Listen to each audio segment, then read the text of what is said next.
गति प्रबल पैरों में पड़ी, फिर क्यों रहूं मैं दर दर खड़ा, जब आज मेरे सामने है रास्ता इतना बड़ा। जब तक न मंजिल पा सका तब तक न मुझे विराम है, चलना हमारा काम है, चलना हमारा काम है।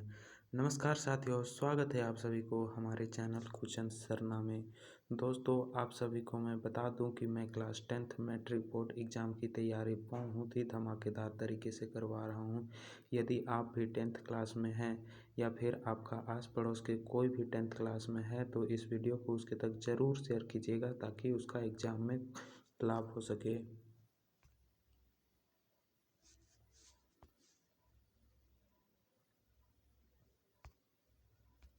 दोस्तों, आप सबों के सामने मैं आज टॉप 30 क्वेश्चन लेके आया हूं जो कि जैक बोर्ड के द्वारा तैयार किया गया मॉडल पेपर 2023-24 का है। यदि आप इस वीडियो को देख लेंगे तो आपको पता चल जाएगा कि झारखंड बोर्ड में किस प्रकार से हिंदी में प्रश्न आता है। यदि हमारे चैनल पे नए हैं तो हमारे चैनल को सब्सक्राइब कर लीजिए ताकि हमारे द्वारा जो भी इन्फॉर्मेशन दी जाए तो उसका वीडियो सबसे पहले आपके तक पहुंचे। दोस्तों, आप सभी यहाँ पर देख सकते हैं झारखंड अनुसंधान परिषद रांची, मतलब जो यह मॉडल पेपर जारी किया गया है झारखंड जैक बोर्ड के द्वारा तैयार किया गया है। तो इसका हम लोग 30 ऑब्जेक्टिव क्वेश्चन देखने वाले हैं जो कि आपके एग्ज़ाम में बहुत ही इम्पोर्टेंट है, बहुत ही मदद करेगा आपको। चलिए हम क्वेश्चन को देखते हैं। आपका बढ़े तो यहाँ पे आप बहुविकल्पीय प्रश्न सबसे पहले है, तो यहाँ पे हम लोग पहले बहुविकल्पीय प्रश्न को देखेंगे। ठीक है, चलिए हम लोग प्रश्न को देखते हैं, लेकिन उससे पहले आपको यह गद्यांश दिया है, इसको ध्यानपूर्वक पढ़ना है और जो हमारा 5 क्वेश्चन इस गद्यांश के अनुसार है उसका उत्तर देना है। आप लोग इस गद्यांश को ध्यानपूर्वक पढ़ लीजिएगा। मैं इस गद्यांश को पढ़ने में अपना टाइम व्यस्त नहीं कर रहा हूँ क्योंकि इसको मैं पहले ही पढ़ लिया हूँ। हम लोग इसका सीधे क्वेश्चन आंसर पे चलते हैं। आप लोग इसको ध्यान से पढ़ लीजिएगा, एक बार फिर से देख लीजिए। तो हम लोग इसका सीधे क्वेश्चन आंसर पे आ गए। तो हम लोग यहाँ पहला इसका क्वेश्चन है, नकारात्मक और निराशाजनक जीवन को स्पष्ट और गतिशील मार्ग में बदलने की कुंजी क्या है। आपको बताना है कि नकारात्मक और निराशाजनक जीवन को स्पष्ट और गतिशील मार्ग में बदलने की कुंजी क्या है। तो इसका राइट आंसर हो जाएगा, इस गद्यांश को पढ़ने के बाद आपको यह उत्तर मिल जाएगा। ठीक है, तो मैं पढ़ा हूँ इसी के लिए मुझे पता है। इसका सही आंसर हो जाएगा ऑप्शन नंबर बी, धैर्य, विश्वास और आशा। हम लोग क्वेश्चन नंबर दूसरा की ओर बढ़े तो क्वेश्चन नंबर दूसरा हमारा कहता है, धैर्य और विश्वास की महत्ता के बारे में क्या सुझाव दिया गया है। इस मतलब गद्यांश में धैर्य और विश्वास की महत्ता के बारे में क्या सुझाव दिया गया है। यहाँ पे धैर्य और विश्वास की महत्ता के बारे में क्या सुझाव दिया गया है। तो इसका ऑप्शन नंबर पहला आप देख सकते हैं, ये जीवन की आवश्यक हैं। कि ऑप्शन नंबर बी आप देख सकते हैं, ये सफलता के लिए हानिकारक है। ऑप्शन नंबर सी है आपका, ये अपने लक्ष्य को प्राप्त करने के लिए आवश्यक है। तो इसका सही आंसर हो जाएगा, ये अपने लक्ष्य को प्राप्त करने के लिए आवश्यक है। हम लोग क्वेश्चन नंबर तीसरा की ओर बढ़े तो क्वेश्चन नंबर आप यहाँ से प्रारंभ है। क्वेश्चन नंबर तीसरा यहाँ देख सकते हैं, चीज़ों, परिस्थितियों और आपके चारों ओर के लोगों को कैसा देखना चाहिए। आपको कैसा देखना चाहिए। तो इसका सही आंसर हो जाएगा ऑप्शन नंबर डी, उज्जवल और सकारात्मक पहलुओं से। क्वेश्चन नंबर हम लोग 5 की ओर बढ़े। क्वेश्चन नंबर 5 इस मतलब उस गद्यांश का सबसे अंतिम क्वेश्चन है। तो आपको अंतिम में पूछा है, प्रस्तुत गद्यांश के लिए उपयुक्त शीर्षक का चुनाव करें। इसमें से शीर्षक का चुनाव करना है। तो इसका सही आंसर हो जाएगा क्वेश्चन नंबर 5 का ऑप्शन नंबर डी, सकारात्मक का मार्ग, आशा और विश्वास। फिर आपके सामने एक पद्यांश आता है, प्रस्तुत पद्यांश को ध्यानपूर्वक पढ़कर पूछे गए प्रश्नों के सही उत्तर को ज्ञात करिए। मतलब इसका 5, ये भी पद्यांश के द्वारा भी 5 प्रश्न है। इस पद्यांश को पढ़ के आपको 5 प्रश्न फिर देखना है। तो चलिए हम इस पद्यांश को देखते हैं। नहीं, देखिए अभी हम पद्यांश को नहीं पढ़ रहे हैं, इसमें टाइम व्यस्त नहीं कर रहे हैं क्योंकि मैं इस पद्यांश को पहले ही पढ़ा हूँ। आप ध्यान से पढ़ लीजिएगा, ठीक है। हम लोग सीधे क्वेश्चन आंसर पे आते हैं। हमारा तो क्वेश्चन नंबर 6 उस पद्यांश के अनुसार से है। कवि भारतीय युवकों को ऐसा जीवन जीने के लिए कहते हैं। मतलब कवि हैं वो भारतीय युवकों को कैसा जीवन जीने के लिए कहते हैं। तो इसका ऑप्शन नंबर ए है कैरव जैसा। तो इसका ऑप्शन नंबर बी है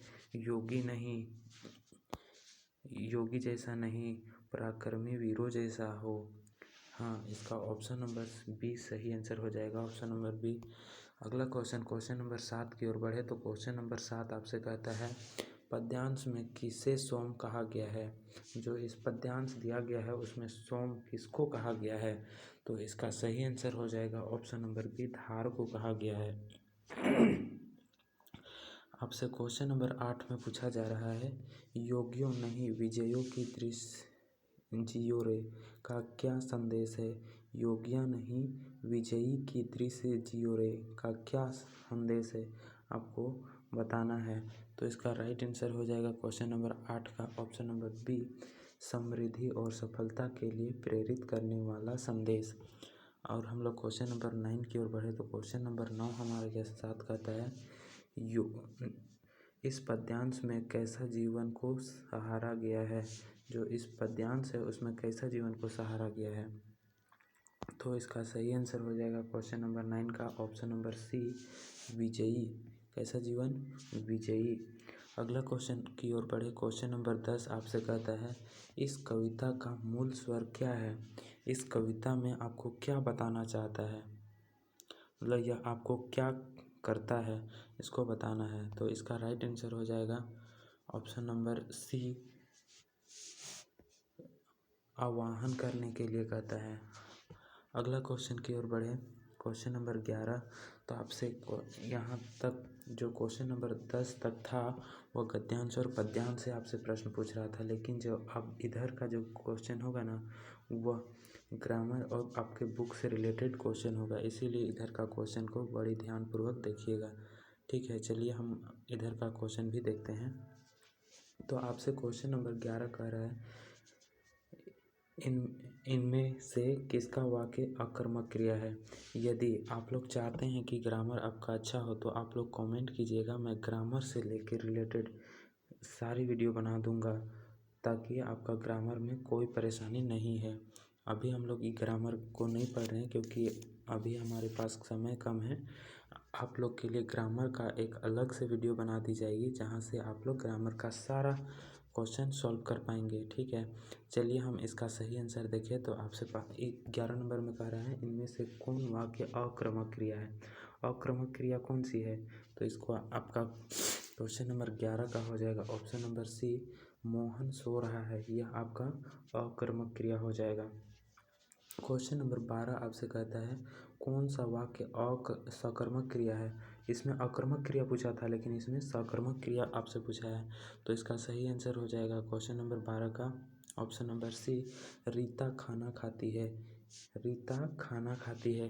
क्वेश्चन नंबर 13 की ओर बढ़े तो क्वेश्चन नंबर 13 आपसे सवाल कर रहा है जलद का अनेकार्थी कौन है, आपको बताना है जलद का अनेकार्थी क्या है। तो क्वेश्चन नंबर 13 का सही आंसर हो जाएगा ऑप्शन नंबर डी, बादल। क्या हो जाएगा, बादल इसका राइट आंसर हो जाएगा। अगला क्वेश्चन की ओर बढ़े क्वेश्चन नंबर 14। तो क्वेश्चन नंबर 14 आपसे कहता है दो पदों या शब्दों के मेल से बना तीसरा पद क्या कहलाता है। क्या कहलाता है, दो पदों या दो शब्दों के मेल से बना तीसरा पद क्या कहलाता है।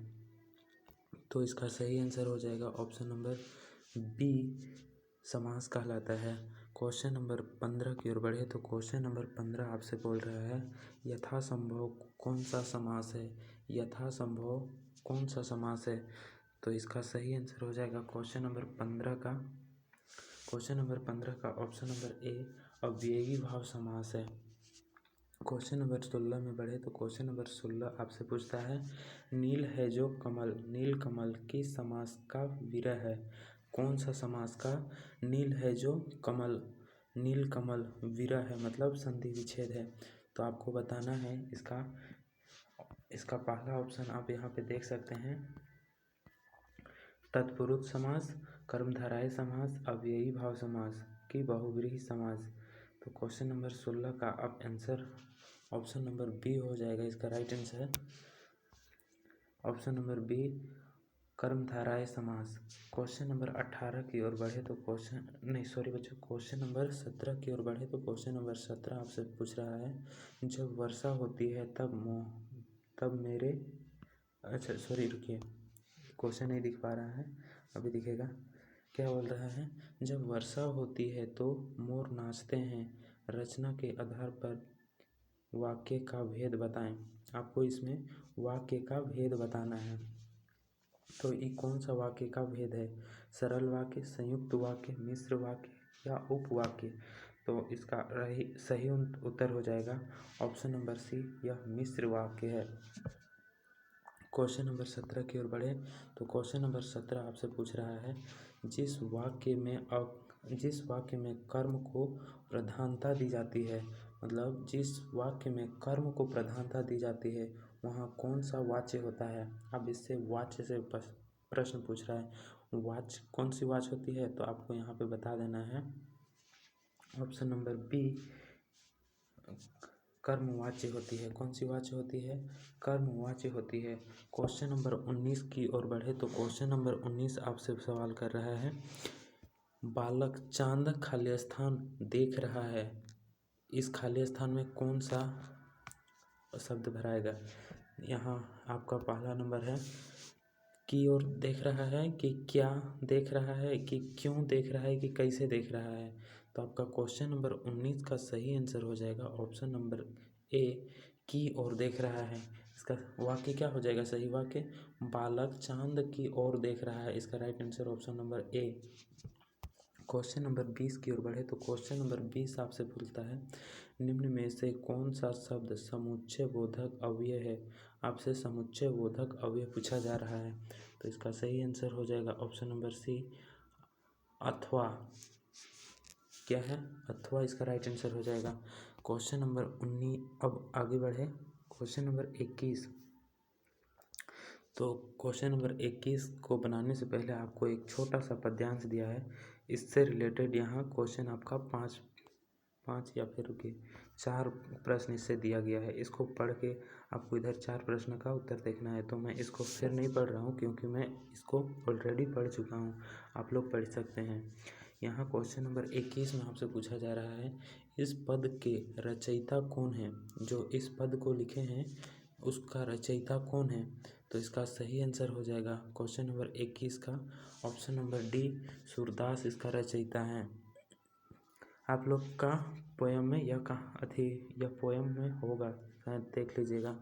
अब यहाँ पे क्वेश्चन नंबर 22 आपसे पूछा जा रहा है, गोपियाँ किसकी अनन्य भक्ति थी, मतलब गोपियाँ थी वो किसकी अनन्य भक्तियाँ थी। इस पद्यांश के अनुसार आपका प्रश्न पूछा गया है, इसको पढ़िएगा आपको पता चल जाएगा।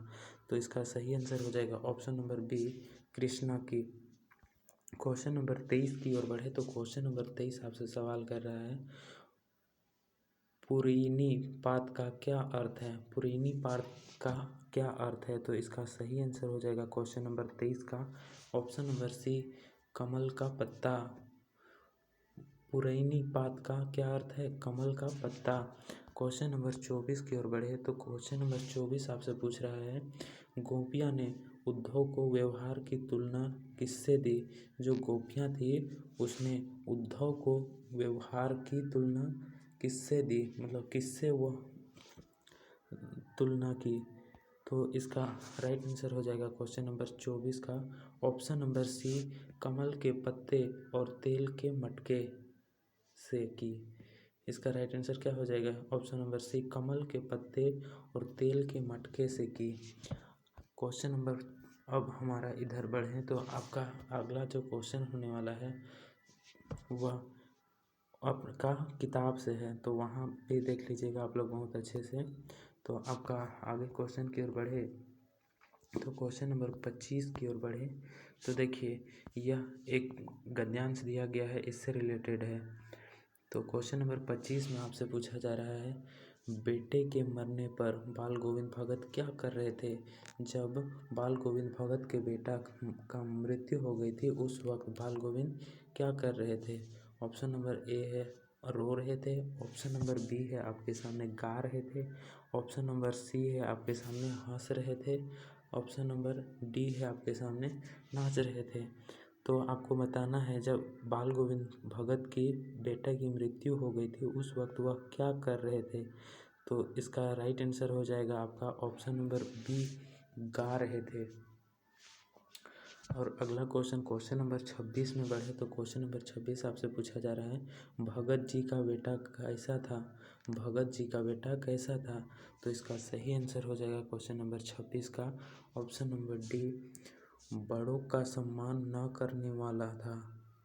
अगला क्वेश्चन की ओर बढ़े तो अगला क्वेश्चन कहता है क्वेश्चन नंबर 28, बोधा का क्या अर्थ है। बोधा का क्या अर्थ होता है। तो क्वेश्चन नंबर 28 का सही आंसर हो जाएगा ऑप्शन नंबर डी मंद बुद्धि। क्वेश्चन नंबर 29 में आपसे पूछा जा रहा है, सांप से डरकर भोलानाथ कहाँ शरण ली थी। आपसे यह सेकंड बुक से पूछा गया ये सब क्वेश्चन है। दो क्वेश्चन, सांप से डरकर भोलानाथ ने कहाँ शरण ली थी।